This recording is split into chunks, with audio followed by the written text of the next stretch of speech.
Do you want to become a CFO and take control of your career? Our AXR podcast series From Go to CFO will give you a unique insight into what it takes to become a successful CFO.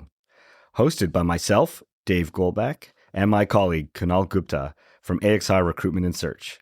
We speak to inspiring and successful CFOs from our network across Australia. They share their career journeys with us and with you. The closest thing you're going to get to delving into the mind of a CFO. We hope you enjoy it. Love it. I just like the beginning of that, not because of anything you did, just because I peaked the microphone. Just want to get that clear. So just that first, like. I'll do it again? Yeah. Okay. Oh, the whole thing again or just the... Just the beginning part. Just beginning? Oh, okay. Shall I go? Get ready for you. Do you want to become a CFO and take control of your career?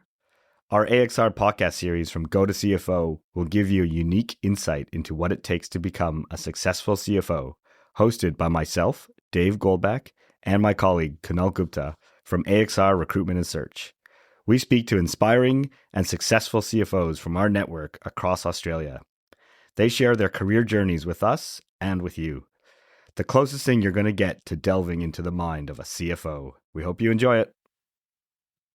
Hi, and welcome to what is our second episode of Go to CFO, our AXR podcast that we're excited to relaunch this year.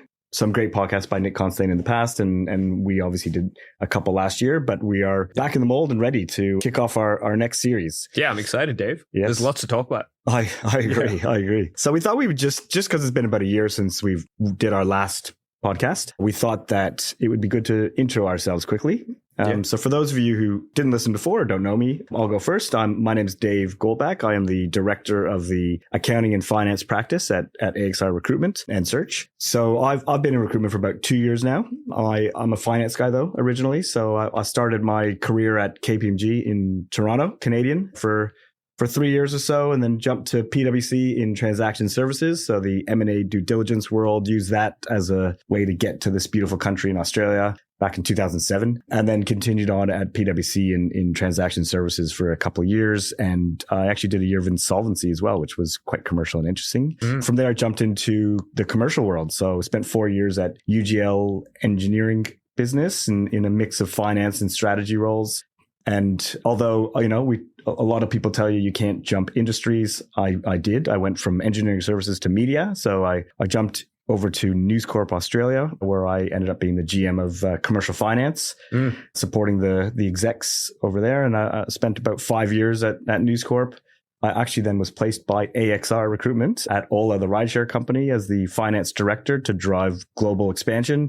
Spent about a year and a half or that's not true, 2.5 years. Yeah. At Stryker, the large medtech global business, running integrations of acquisitions for them. And I did a couple acquisitions myself as well for them and headed up FP&A after that. And then lastly, before I joined recruitment, I was the CFO of a micro cap called Urbanize, which is a small listed ASX business focusing on property technology. And that brought me to AXR Recruitment. And now I am obviously in the recruitment world on the dark side, as we like to say. Yeah. That's the sort of quick on me. And Kunal, why don't you let us know about yourself? Yeah, absolutely. I think, Dave, it's really useful for the listeners to have a bit of a sense of our background, because there will be invariably areas, experiences that we've had that a lot of our listeners will relate to. And they're either similar roles at similar pathways or journeys in their organizations, right? So I think that's quite helpful, right? So look, my background, similar to yours, I'm qualified CA,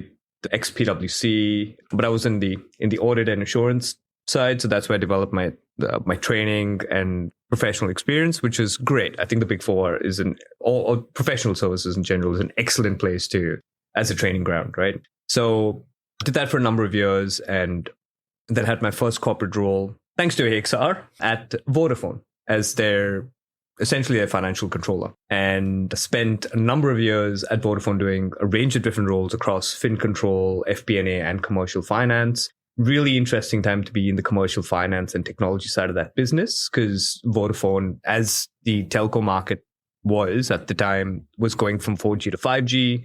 Some of these telcos were heavily working with the likes of Huawei at the time. there was the US elections that happened. There was a surprising candidate that got elected that really changed the dial on the, Chinese companies and the involvement in that space. So it was really interesting to be a part of that journey as a commercial finance business partner, to work with the likes of legal and procurement and the business to pivot from that point and go to a new player. So that was great. Probably the one interesting thing I would mention is, as I made my moves through Vodafone, now TPG, I remember the first internal role I got, I interviewed for it. The feedback I got from the interview was, that was a terrible interview, but we know you from prior. We know what you're capable of, so we're giving you the opportunity to do the role and prove yourself. And if it doesn't work out well, then too bad. Compared to, I took that feedback on board, and when I then had an opportunity to take on a commercial director role at a startup company, startup scale up in the hospitality sector, in a company called Convoy Kegs that rents out beer kegs to breweries across Australia and New Zealand, the level of interview prep was one of the key aspects that really helped me secure that role. So it just goes to show, same person, different approaches can make a massive difference to one's career as well. So I took that opportunity, worked with them for a couple of years, and now being at AXR for about 3 years, I'm an associate director in the business, specializing in accounting and finance roles, as our division of AXR does, and more the senior end of the market. So your 200 to 350K levels.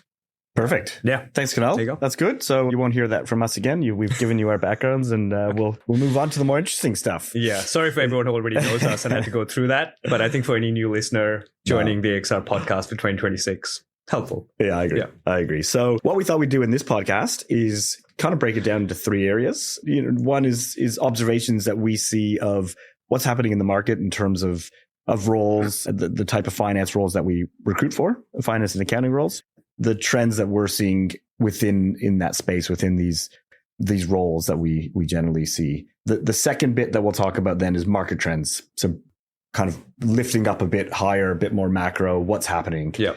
And then the third section we'll talk about is then, as now talking more, I guess, to the candidate, what does that mean for you? So what should you be doing to think about your career and the things you need to do to fit into both those, the observations of those roles and what's changing, as well as the market trends. And that I hopefully will help our listeners to think about how to, position themselves and make sure they're ready for their next role and in whatever their journey is.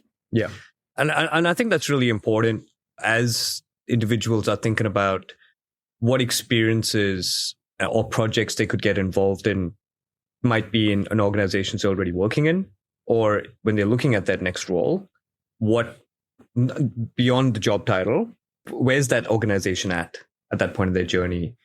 And what are their opportunities to get involved in some of these in-demand skills, which will really help them? Yeah. And this is, shameless plug. This is what we do at AXR. This is what we care about. It's not necessarily about putting you in your next role to make a quick fee or a quick transaction. That's not what we're about. We're about long-term. Yeah. What is the right move for your career? We may only have a 3% chance of finding that next role for you, but we're going to help you along your journey. And that's what we care about. So this is really sort of, at the core of what AXR recruitment does. But to kick it off, I guess. So I think the first observation that we have in the space is around the fact that, CFOs are really becoming enterprise operators and not just financial stewards. So what we mean by that, and this is a trend that's been happening, I think, for some time. Yes. But it does feel like it's accelerating a bit. And that's partly driven by that word that we hear about 100 times a day, AI, right? So that's something that everyone's talking about. That's all anyone's talking about. But I think that is actually shifting, even if it hasn't necessarily impacted the day-to-day yet in finance as much as you think. And I don't think it has yet, but it is shifting the way people think, if anything, right? So, your finance CFO in the past may have been a bit more about control, technical accounting, and really a focus on risk, and that's all super important still. And that is still, if anything, that one of the number one priorities of a CFO. But I think the trend that we're seeing is that's kind of a given, and that's something that you can even get some AI help from.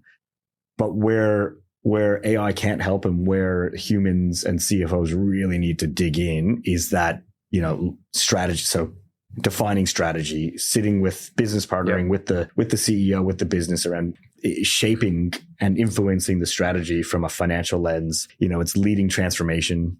And transformation, again, has been happening forever, but it does feel like it's accelerating from everyone we're talking to. There is constant change and transformation. Yep. It is driving that AI adoption. It's providing the insights. At the time of this podcast, we are in the midst of a blockade of the Strait of Hormuz, and oil prices are through the roof, and we've just had our third interest rate hike. So there is a lot out there that the CFO needs to be considering and thinking about, and really providing that expert advice to the business, and not just sitting in the background just thinking about risk. It's being in the forefront. And I guess my last point on this first observation is I think that's what every finance person loves. Again, going back to Kunal and my past, having a seat at the table, and not just being the bean counter in the background. That's all we wanted, and that's what you want to do in your career. So the good news is I think we're seeing a lot more of that. Yeah, absolutely. And I think, Dave, this isn't a new subject. I think for maybe even over a decade now, this trend has been, just gathering pace about, what is the finance leader, the CFO's role in an organization. And I think we've spoken to a lot of CEOs and, board directors as well.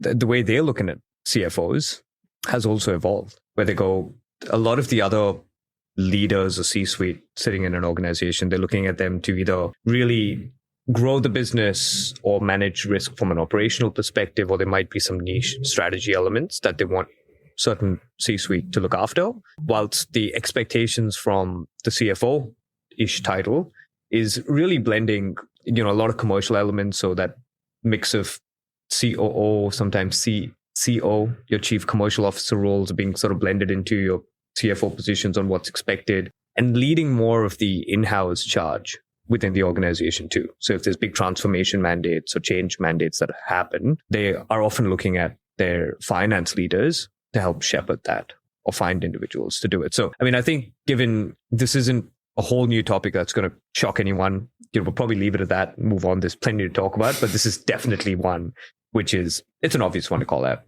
Agreed. Yeah. Agreed. So look, I think linking to this last point, Dave, that you mentioned about, wanting a seat at the table and having that commercial aspect, and also demanding more from your finance professional, definitely the skills required even in some of the more traditional finance roles that you might think of, like a financial controller that we touched on in our last episode, is, businesses are looking for people who are not just your technocrats. They really do want somebody who can think commercially, who can talk to the business, who can engage, not just engage, but influence, push back when needed, partner, shape narratives and conversations based on what might be happening. It might be a budget conversation. It might be a forecasting conversation. It might be a strategy conversation. They want finance controllers, finance people to all have that skill set, or to be at some stage of developing and wanting to develop that skill set in organizations. I think that's core. And again, with everything that is happening in the market, using the big word on AI and what that might impact and how that might impact jobs, that's one more layer why I think any finance professional should be thinking about, are my finance business partnering skills, is my capability to be able to influence and work with the organizations, where would I rate myself at that? Where would someone who I've reported to rate me on that point? And if it's not at least an 8, then that's something I would definitely recommend that individuals should be working on and be seeking opportunities where they are doing that. Yeah, I agree. That's a great observation, and definitely true in the market. I guess the next one, again, similar theme, is especially recently, I've actually done a few financial controller roles where, as a financial controller, your technical finance skills are critically and clearly the number one thing you need to have, right? If you don't have that, then there's no point in being in that job, right? That is the expectation. However, I think the observation and the trend we're seeing is that that's no longer enough. So that's the expectation.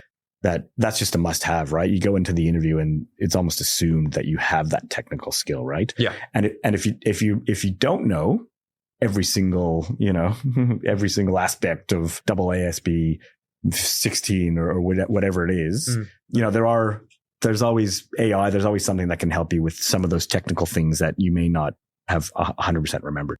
But what the theme I think we're seeing is that even FCs now and group FCs are expected to be able to influence, to be able to partner with, absolutely, with the business, to have the influencing skills, the stakeholder management skills, the executive communication skills to be able to present to the board, present to the C-suite. That's not something that we used to see in the past. The FC sometimes used to just be in the background and doing the technical, and that's it. That's just not something that I think most companies expect anymore. And interestingly, we've also recruited recently for 2 roles in the not-for-profit space where they specifically said to us, hey, we're actually looking not necessarily for someone who's come from not-for-profit. We're actually looking for someone who's come from commercial. Yeah. Where they have that, yes, they are an FC, but they've got that real commercial lens to make sure that, we're really, really thinking about how to control our costs, how to maximize the revenue or the funds that we're receiving. Yeah. How to make sure that when we're talking to, and often a lot of these NFPs have very, very influential, senior, impressive people on their boards who have generally come from the commercial world, and their expectations are high. Yeah. And so that's a trend that I've definitely noticed in the last while. And it's something that, even happened this week in a call that we had around an FC role. So I think that's a big one to watch out for. Yeah, absolutely. I couldn't agree more, Dave. Okay. Well, staying on trends, the other one is the shape of transformation roles. I'd say the overarching trend here, and it's quite interesting because when you look at not-for-profits or maybe government-associated organizations, you still do see a lot of roles which are perhaps the roles which were more in demand in the corporate sector about a decade ago. So your change managers and your process, very specific roles for different stages of process improvement or change within a business. That was something which was more prevalent, more popular in corporates a while back. We don't really see too much of that anymore. Now it's more leaders that large corporates are looking for. So they might look for a leader in finance transformation, someone who has overseen programs of work and can really lead and shepherd that within organizations. And we see a lot of businesses then hiring very niche, certain specific individuals who might be specialists in AI automation. They might be specialists in M&A integration or acquisition work and bit of integration sort of activity, or have developed a really core skill set in optimizing roles or even offshoring, automating, so certain specific elements there, right? So those skills are increasingly, although I think the volume of roles we've seen has shrunk a little, when they do come through, organizations are often willing to pay a premium for the right people for it. So I think really probably the main thing there is if one is specializing in something or focusing on it, just honing your skill set to make sure you're really tight, really strong at it will benefit individuals to stand out in this competitive market space, or have those opportunities to do it in organization to develop. Yeah, that's good. And I think to play on that last point you just made, I think the other trend that we're seeing in this space is that, especially if you're in, maybe you're not ASX 50, but if you're in a smaller business, and that could even be ASX 300 or below, those transformation skills are highly sought after. And there is, again, that premium price paid, but that's for people who aren't transformation specialists. If you are a line and length finance professional, you're a CFO, you're an FC, you're a group commercial finance manager, director. If you've been through an ERP integration, if you've been through an AI transformation, if you've been through, some other, often we even see, a CRM system or whatever it is. Yeah. That's invaluable. And that's something that, I was, again, talking to someone yesterday who just lined up a interim CFO role for 12 months. Why was he doing it? He was doing it because he knows they're going through an ERP integration. He knows that they're about to IPO at some point, and these are things he hasn't done. And he knows, hey, if he's ever going to get another job, he's got to have some of these skills. Yeah. And so some of these transformation skills just come into your daily expectations now if you're, less than below ASX 100. So it's definitely something that we're seeing candidates are really looking for. Yeah. To get that premium. And potentially in the future, get a job. There is so much change, and you are way more attractive. I guess I'm jumping ahead to what we're going to tell you to do later, but you are definitely more attractive to a prospective company if you've been through some of these key transformations. And makes sense, right? Because businesses are constantly evolving. Things are changing all the time. So having individuals in a business that have seen change, overseen it, led it, run it, they've got experience in that space. They know the pitfalls. They know where things have worked or have gotten stuck in the past, and how to navigate and work through it. It is genuinely important. I think unless one has actually done it, it's hard to describe to somebody to think, oh yeah, I could do an ERP implementation. Doesn't sound that hard. But for anyone who has, the war stories you hear. Yeah, it's sounds like maybe one of the hardest things in the world is an ERP integration. It almost never works, does it? Yeah, I agree. So I think maybe we'll just jump now quickly to the market trends and what we're seeing. Sure. I'm happy to kick off the first one. So I think one we're seeing for sure is around the fact, and again, the big word AI, that's all everyone's talking about. I think in the finance world, I'd say at this point, what we're seeing, and hopefully, to be honest, this trend continues, forever into the future, is that it's augmenting finance and not replacing it. Yeah. So, what's it doing? It's helping to get rid of some of those transactional activities, right? So we're seeing companies bring in AI to get rid of, some of the manual reporting, the reconciliations, some of those just basic commentary and repetitive analysis and transactional stuff. That's the kind of stuff that most people, 95%, 99% probably people listening to this are those are the things that you're happy to get rid of. Yeah. We just had the budget brought down from the government as well last night or 2 nights ago. And what are they talking about? Productivity, right? Productivity is the number one thing. How are we going to improve as an economy? Well, how do you do that? It's through AI, right? And so if you can get rid of all these manual tasks and then instead use that time rather than to get rid of heads, but use that time for value add. Yeah. That's what you want, but that's what we're seeing, right? So that's what AI is doing today. And what does that mean? It means that finance can spend more time thinking about future, thinking about forecasting and planning, thinking about strategy, business partnering, providing the scenario analysis, the insights. Yeah. And at this point, what it's doing is allowing finance to spend time on that and not have to spend time on some of those transactional repetitive tasks. Yeah, no, absolutely. I mean, this change and this AI, avalanche that has come through, it feels real. We've had, little niche trends in the past where, there's been, pocket of businesses that have really gone hard on things like robotic process automation and a range of different things, which have been, market leading at the time, but they haven't, the market hasn't adopted it as widely as what we're seeing with AI. It really is now front and center with every conversation we're having with our clients. Yeah, transformational. It's transformational. It's happening. It's there. I've spoken to leaders of businesses that are quite AI native in how they operate. So when I say that, I mean they've been the early adopters in AI within their organizations. And it is phenomenal, the kind of work that is being generated and the output.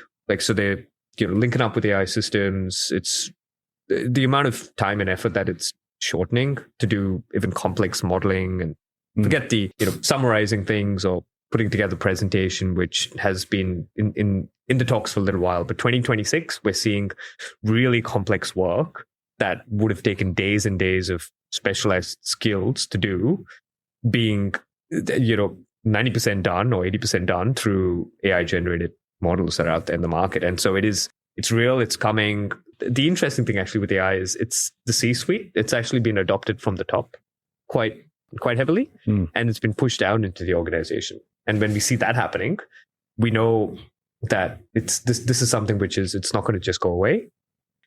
It's here to stay. Yeah, I agree. Yeah. I think one other interesting trend that I've picked up, or we've picked up when we've spoken, is that, the market's actually now rewarding a bit of adaptability in people's careers rather than just the linear career, right? So whilst, you don't want to be jumpy, we always talk about, and everyone knows, if you're jumping from job to job every year, that's not great. But at the same time, someone who's just been doing the same thing for 10 years in the same company is not being rewarded like it used to be, right? So what the market is rewarding now is seeing that people can be adaptable. They can shift to different careers, or, like different aspects of finance. They're not just an FC, or they're not just an FP&A. They're able to adapt and change, because the world is changing. And you can tell that from people's careers. And I think the market's rewarding that. Yeah. No, and again, that's a really good point, Dave. And to me, the key distinction there is individuals who think or worry about taking on a different assignment within the same organization. Or one could stay in the same business for 5, 6, 7, well, how many ever years. But as long as you're doing different things, you're putting your hand up to keep developing your skills and contributing to the business, that you're quite appealing to your future prospective employer, regardless of your level. However, if you're every 1 to 2 years, you're seeking to, find that opportunity externally, that's still going to hold people back, because any prospective employer is then going to wonder, well, are you going to give me the same tenure or service in my business, especially for permanent roles that I'm hiring? Yeah, 100%. 100%. Yeah. So look, I think we've spoken quite a bit about, our observations and market trends. So I think, now it's just a quick chat about what you should do as a finance professional out there, preparing yourself for your next job with all these trends and what's happening. What should you be doing in your spare time, or what should you be doing at work and taking on different assignments, as you just said, even within a company? Yeah. One that I think about, and I think I often give this advice in interviews, is I think people should really be spending that extra time to learn the new tech and learn AI, learn how to prompt AI and get, as you said, create that financial model. I've seen people do it, and it's amazing what it can do. Prompt engineering. Yeah. It's a thing. It definitely is. But, if your company isn't using Power Query, Power BI, maybe just spend a bit of time on the weekend or at night and learn how to do it. If your company's not using that AI Copilot as it should, pay for it yourself and get one of the big LLMs and just learn how to do it, because that skill is going to be so important in the future. You can't just be a finance guy who just uses Excel and just know how to, use your ERP system and that's it. You really need to evolve with the tech at the time, and you will be so much more attractive to all prospective, Yes, absolutely. Yeah. And I would say the other link to that is your ability to be able to communicate and influence people. So that is the other thing, which it's more important now than ever to be putting your hand up. And honestly, you don't need to necessarily take a different job in your business to do it. I think almost every role that we work on in finance in one way, shape or form, the individual who's in that job actually has the opportunity to go and influence people and work with them. It could be, in any area of finance. It could be even in transactional work. You can either sit in the background and just do your job, or you can get on the front foot and work with your stakeholders to understand, okay, is the service level that we're providing, is it on point? Could we maybe reshape our dashboards or reports or information in a way which is more meaningful? What else are you looking for? And I think everyone can be a business partner. It just depends on who that stakeholder is. Those stakeholders might be another partner in finance, or they might be someone in the business. But I think really being conscious to take that approach it might protect your job in in the next 6 months as well. It's true. Because It's true. if one's only operating on a transactional basis, I think that's where some of the risks might come. I agree. Yeah. I agree. Maybe the last one is just that, gaining that experience in specific areas that you haven't got. So having a good look at your CV and going, okay, have I got that transformation experience? If not, it's really not a bad idea to think about for your next role. Yeah. Like when you're going for the interview, understand what are their plans. Are they, if they're going to be doing a big finance transformation and ERP integration, if something that you're interested in is M&A, are they an acquisitive business? Can you get involved in an acquisition? Can you get involved in the integration of an acquisition? If they're going to IPO or delist. So all these things they're great. They're great things to have on your CV. And they're great experience anyway, because you'll learn a ton in each of these. And so I think, that's another thing that I would highly recommend. And I know that, that the people I talk to who I can see are doing well in their careers, they're thinking about that stuff. And I think that's important. Yeah. Yeah, absolutely. Good. So look, Kunal, that was a great chat. I really enjoyed it. I think we've really talked through all the sort of key trends and observations, and then also the things that, people should be thinking about to help in their career. Yeah. This was a great start to the Go to CFO podcast again, re-engaging, and I am definitely looking forward to bringing some of the best CFOs in the Sydney market, or anyone out there that's maybe from a different city and happens to be in Sydney. Let us know, and we will be bringing you either the top CFOs in the market, or the ones that are about to get CFO and are that close and are our future leaders. Yes, here for some very, very insightful, interesting discussions where I think we'll learn and everyone listening will learn a ton. Yeah, absolutely. And I think for everyone listening, thank you. Please feel free to reach out to Dave or me or any of the other wonderful consultants at AXR to have a chat. Anything you might want to know about the market or your own careers or your roles. We're here and super excited for what's ahead. Right. Thank you. Thanks for tuning in, and we hope you enjoy the insights from our network of inspiring finance leaders as they share their journey from Go to CFO. If you're looking to make the next move in your finance career or build your team, get in contact with the team at AXR Recruitment and Search today. We're passionate about building careers, not jobs, teams, not just hires. If you enjoyed the episode, hit the like button and subscribe today. See you next time.